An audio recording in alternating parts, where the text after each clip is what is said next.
90 రోజుల కోర్సు పూర్తి చేస్తే చాలు 100% ప్లేస్మెంట్ సపోర్ట్ తో సాఫ్ట్వేర్ జాబ్ మీ సొంతం. వెంటనే కోడ్ జ్ఞాన్ డెస్టినేషన్ ని సంప్రదించండి.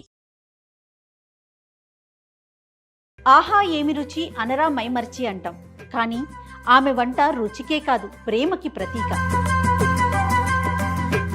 ఆమె స్ఫూర్తి యువతకి ఆదర్శం.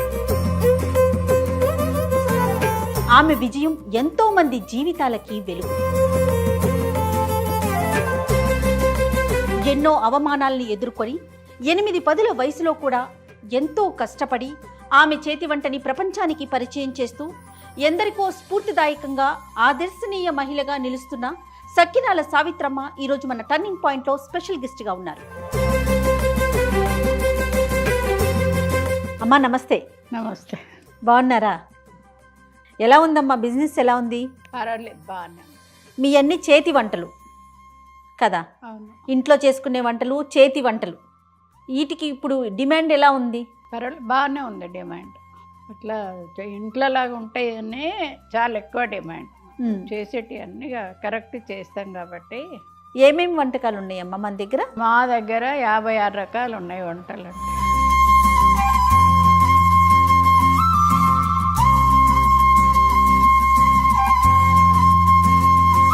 ఒక్కొక్క దాంట్లో 4-5 ఐటమ్స్ చేస్తారు. అట్లా సుమారుగా ఎంతమంది ఉన్నారు పనిచేసేవారు? 100 మంది ఉన్నారు. జెంట్స్ లేడీస్ అందరు కలిసి 100 మంది. ఇన్ని వంటలు ఉన్నాయి కదా, కానీ మరి సక్కినాల సావిత్రమ్మ, సక్కినాలు నే ఇంటి పేరుగా వచ్చేసింది మీకు కదా, అదేంటమ్మా? దాని స్పెషాలిటీ ఏంటి? ఏం లేదు, మా బంధువులు ఉన్నారు ఒకరు, ఒట్టిగానే అత్తయ్య మీకు ఇది ఐడియా ఎట్లా వచ్చింది సకినాలు చేద్దామని అని అట్లా అడిగిండ్రు. అడిగితే ఉట్టిగా ఇట్లా ఏదో భగవంతుని దయా అది అట్లా బుద్ధి పుట్టింది, అట్లనే స్టార్ట్ చేసినామని వారు రాసిండ్రు సకినాల సావిత్రమ్మ. ఇంకంతే, ఇక అంతే, అందరు అట్లా.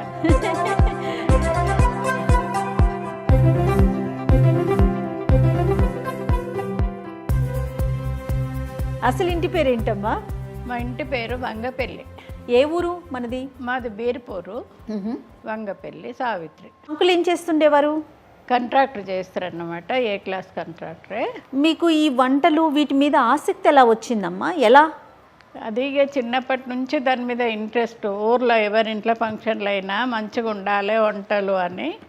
అక్కడ ఊర్లలో ఎక్కువ వెనకట వంట మనుషులు ఉండకపోయేది, ఏదో కొంతమందే ఉందరు. అవును, వాళ్ళ దగ్గర ఉండి నేను కూడా చెప్పేదాన్ని. వాళ్ళు చేయంగా చూసి ఇట్లా కాదు అట్లా అని. ఎట్లా నేర్చుకున్నారు మీరు ఇన్ని వంటలు? ఇక అది బట్టి చూసుకుంటా. ఊర్లో ఇప్పుడు పండుగ వచ్చిందంటే ఒకరింట్లో ఒకళ్ళం కలిసి చేసుకునే వాళ్ళం 10 మంది. ఇవాళ మీ ఇంట్లో, రేపు మా ఇంట్లో అని అట్లా కలిసి చేసుకునే వాళ్ళం. సకినాలు అంటే ఇప్పుడు గిర్నీలు లేవు కదా, అప్పుడు కుందెన రోకలు బట్టి దంచి జల్లెడబట్టి అట్లా చేసుకునే వాళ్ళం. ఇప్పటికి కూడా మా ఇంట్లో వంట నేనే చేస్తా. ఇప్పుడు నేనే చేస్తా మా ఇంట్లో వంట. సకినాల మీద ఎక్కువ పట్టుందా మీకు? ఎట్లా? సకినాలు ఊర్లలో కూడా పెళ్ళిళ్ళకు, సంక్రాంతి పండుగకు అట్లా చేసుకునేది రెగ్యులర్గా ఉండేవి. ఇక్కడ ఇప్పుడు మన షాపుకు అమ్మటానికి కాబట్టి చేస్తున్నాము. మామూలుగా ఇక ఫస్ట్ మేము షాప్ పెట్టినప్పుడు ఒక 2 కిలోల బియ్యంతో స్టార్ట్ చేసాం.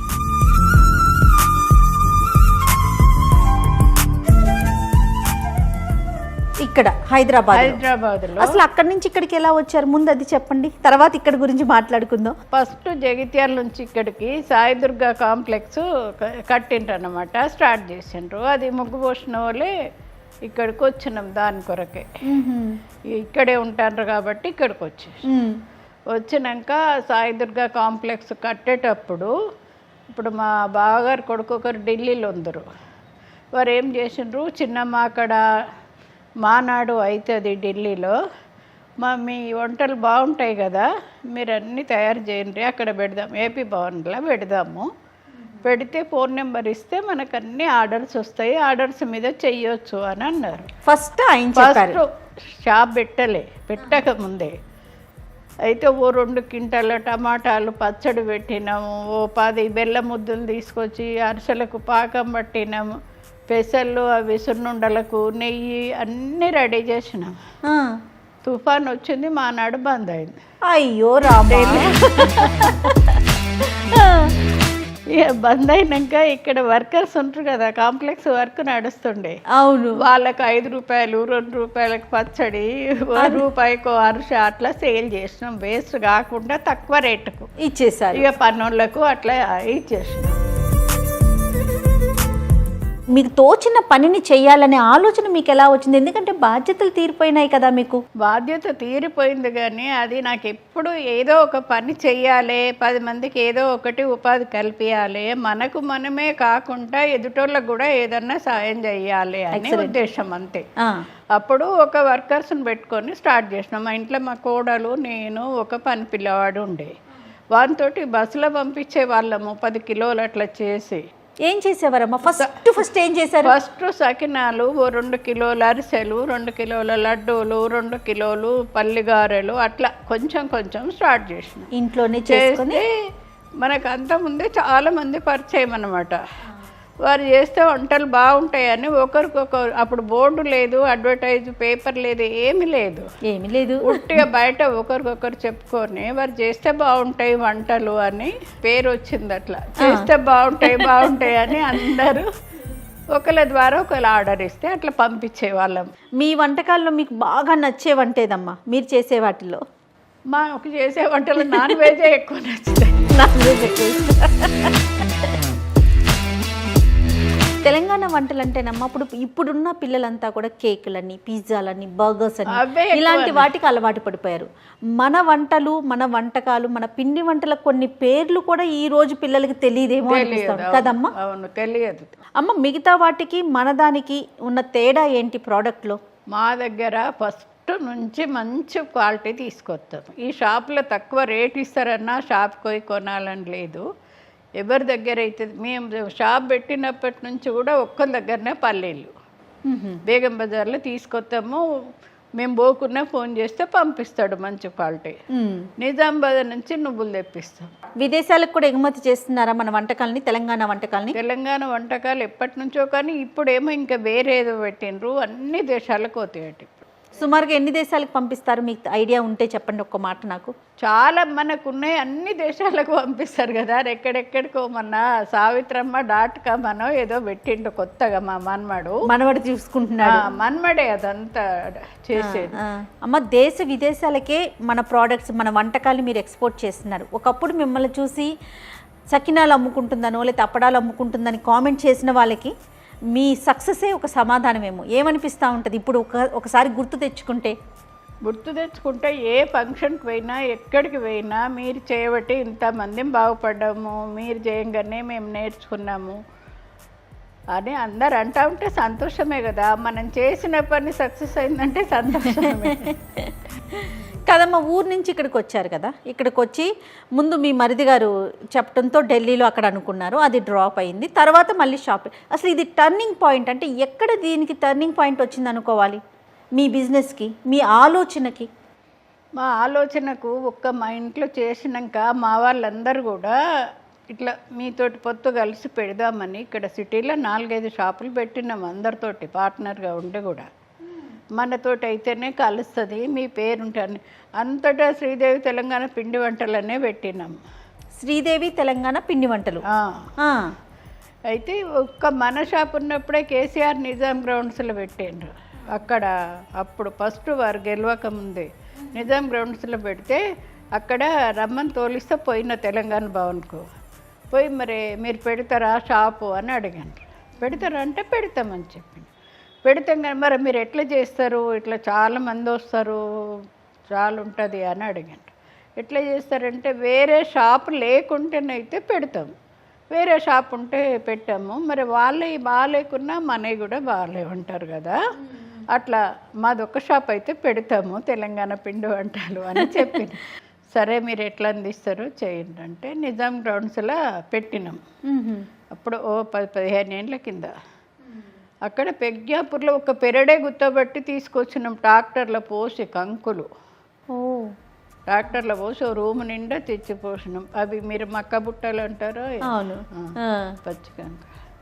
మెట్పల్లి నుంచి మక్కలు గటుక పట్టించి తెచ్చినాం. తెలంగాణ పిండి వంటలు ఉండాలంటే మక్క గటుక మక్కలు పోటు పెట్టించి గుడాలు, మక్క గుడాలు, మక్క గట్క, జొన్న అంబలి, మక్క గారెలు, పాలపడియము, భక్షాలు అన్నీ మన ఇక్కడి తెలంగాణ అన్ని వేరే వంటలు చేసినాం అక్కడ తెలంగాణ భవన్లో. అప్పుడు అందరికి చాలా మందికి పరిచయం అయింది.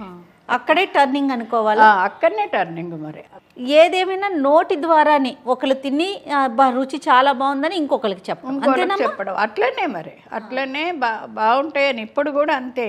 పిల్లలకి అమెరికాకు పంపిస్తారు చూడండి, చాలా షాపులు అయినాయి కదా ఇప్పుడు. అవును, దగ్గర షాపుకు 2 కిలోలకు అంత దూరం నాచారం ఎవరు పోతారని అక్కడనే ఏ వరకులో తీసుకొని పంపిస్తే పిల్లలు అక్కడ గుర్తుపడతారు ఇవి నాచారం అప్పాలు కాదు అని. అట్లా పేరు వచ్చింది.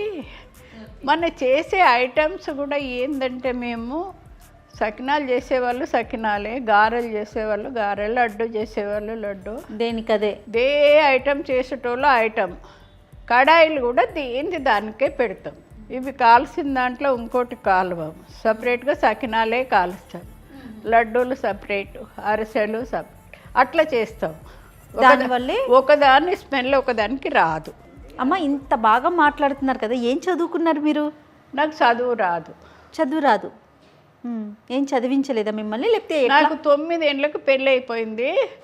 అప్పుడిగా మా అమ్మమ్మ వాళ్ళ ఊరు అత్తగారు ఊరు ఒక్కటే.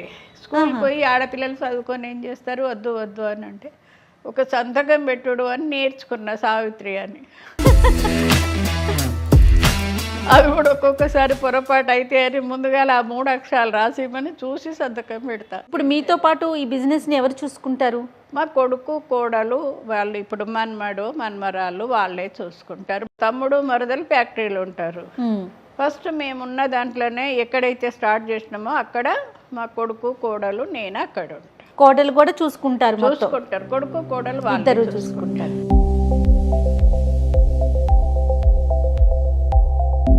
మీ గురించి మీ కోడలు గారు చాలా ఇంట్రెస్టింగ్గా మాట్లాడారమ్మా. ఒకసారి చూద్దామా, మరి ఏం చెప్పారో వింటారా? ఓకే, ఏవి ప్లీజ్. నా పేరు రేణుక, నేను సావిత్రమ్మ గారి కోడల్ని. మేము 20 సంవత్సరాలే శ్రీదేవి తెలంగాణ పిండి వంటకాలు స్టార్ట్ చేసి. అత్తమ్మ చాలా కష్టపడతారు. అత్తమ్మ, నేను, వారు, పిల్లలు అందరము స్టార్ట్ చేసాము ఇది. అప్పుడు మా అమ్మగారు ఉండ్రి, ఇప్పుడు వారు లేరు, అదొక్కటే బాధ. ఇక్కడ వర్క్ చేసే వాళ్ళను మా కుటుంబ సభ్యులాగా చూసుకుంటాము. దాదాపు 100 మంది వరకు ఉన్నారు. వాళ్ళకి ఏ ఆపద వచ్చినా చూసుకుంటాము. మాలో కలిసి ఒక కుటుంబ సభ్యులాగా కలిసిపోతారు. ఎంత బాగా చెప్పారమ్మా. సహజంగా అత్త కోడళ్ళు అంటే ఏదో ఒక ఇష్యూ ఉంటుంది, లేకపోతే మీరు చెప్పిన పని నేనెందుకు చేయాలనో, లేకపోతే మీరు చేసే బాటలో నేనెందుకు నడవాలనో ఇలాంటివి ఉంటాయి కదా.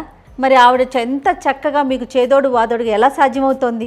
మా ఇంట్లో ఏంటంటే పొద్దున్న లేస్తే మా కూడలు ఇవ్వలేదు, ఈ పని చెయ్యలేదు అని అనుకోను. పొద్దున్న లేస్తే నేను లేస్తా, టీ చేసుకుంటా, తాగుతా, మా కూడలు లేస్తుంది, స్నానము, దేవుడు, పూజ, గుడికి పోతుంది, పుస్తకాలు చదువుకుంటుంది. తర్వాత ఆవిడ ఒక మాట చెప్పారమ్మా, పెద్ద అయిన పాపం మీ సక్సెస్ని చూడలేకపోయారు అని. అది బాధ అనిపిస్తూ ఉంటుందా? అప్పుడు ఇట్లా సక్సెస్ కాలే కదా, అప్పుడే స్టార్ట్ చేసినాక తొందరనే సంవత్సరం అయిందో 2 సంవత్సరాలు అయిందో అంతే. మీరు స్టార్ట్ చేసిన ఒక 2 ఏళ్ళకే కాలం చేశారు.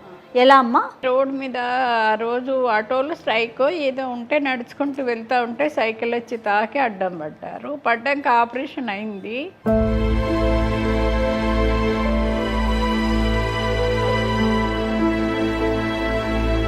నలభై రోజులకు లేచి నడవాలి, అప్పటి వరకు రెస్ట్గానే ఉన్నారు. అట్లనే ఇక నిద్రలోనే హార్ట్ అటాక్ వచ్చి నేను వచ్చినాక ఇక మాట కూడా మాట్లాడలేదు.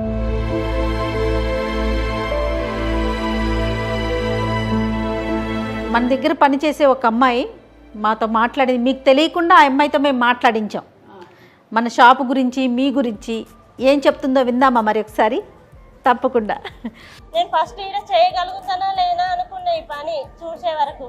అసలు నాకు ఈడికి వచ్చే వరకు ఏ పని కూడా రాదు. ఒక సకినాలు వేయడమే వచ్చు, సరపిండి, అరిసెలు అన్నీ చేస్తాం ఇక్కడ. ప్రతి ఒక్క పని అమ్మ వాళ్ళు రాదని అన్నారు, నేర్చుకో మంచిగా చేయండి అని మాకు ఎంకరేజ్మెంట్ ఇస్తారు. మమ్మల్ని ఒక టూర్ కూడా తీసుకెళ్ళిను. నేను అసలు ఫ్లైట్ ఎక్కుతా అనుకోలేదు. మరి కాదమ్మా, ఇంత బాగా చూసుకుంటుంటే 20 ఏళ్ళ దాకా ఎందుకు పనిచేయరు మీ దగ్గర? ఇదేంటమ్మా ఫ్లైట్లో తీసుకెళ్లారని చెప్పి? 2 సార్లు ఫ్లైట్లో తీసుకెళ్ళినాం. ఒకసారి 40 మందిని, ఒకసారి 40 మందిని. ఫ్లైట్లో తిరుపతికి. మేము ఎక్కుతామా జీవితం అలా ఫ్లైట్ ఎక్కుతామా అని అనుకున్నాము. అమ్మ మీరు చేయబట్టిగా చాలు ఈ జన్మకు మేము తిరుపతి ఫ్లైట్ ఎక్కి చూసి వచ్చినామని ఒకసారి కొంతమందిని ఒకసారి కొంతమంది. ఎందుకు వచ్చిందమ్మా ఆలోచన అలా తీసుకెళ్ళాలని? మీకు ఎలా అనిపించింది? మా పిల్లలు వాళ్ళకే ఐడియా వచ్చింది, తీసుకెళ్దాము పాపం వాళ్ళు ఎందుకు చూస్తారు తిరుపతి అని. అంటే ఇవాళ ఒక రోజు మనకు కొంచెం ఎక్కువ పని చేసినా సంతోషమే కదా. వాళ్ళు మంచిగా ఉంటేనే మనకు, వాళ్ళు చేస్తేనే కదా మనకి ఇదంతా ఉపాధి కలది. అందుకొరకనే వర్కర్స్ అందరినీ 2 సార్లు తీసుకెళ్ళినాం తిరుపతికి. Okay okay. 2 సంవత్సరాలకు ఒకసారి అట్లా యాత్రలకు తీసుకెళ్తాము. అమ్మ చాలామంది ఎంతో చదువుకున్న వాళ్ళు కూడా ఏం చేయాలో తెలియక ఎక్కడైనా ఒక ఇబ్బంది వచ్చిందనుకోండి, ఒక నష్టం వచ్చిందనుకోండి, అక్కడితో ఆగిపోతున్నారు. అలాంటి వారికి నిజంగా మీరు ఆదర్శనీయులమ్మ, మీరు ఏం చెప్తారు? నేర్చుకుంటే ఇంట్లో ఏ పనైనా చేసుకోవచ్చు. తక్కువ పెట్టుబడితోటి చేసే పని ఇది, కష్టపడి పని చేస్తే. కానీ వాళ్ళ ఇంట్రెస్ట్ ఉండాలి వాళ్ళకి ఆ పని మీద. చాలా సంతోషం అమ్మ మీతో మాట్లాడటం. చాలా ఆనందంగా అనిపిస్తూ ఉంది స్టూడియోకి వచ్చినందుకు కూడా. ఇంత దూరం రప్పించాను మరోలా అనుకోవద్దు. ఏమనుకో, చాలా సంతోషం వచ్చి మీతోటి మాట్లాడినందుకు నాకు కూడా చాలా థ్యాంక్ యూ అమ్మ, థ్యాంక్ యూ. సుమన్ టీవీ నుంచి ఒక చిన్న బహుమానం మీకు.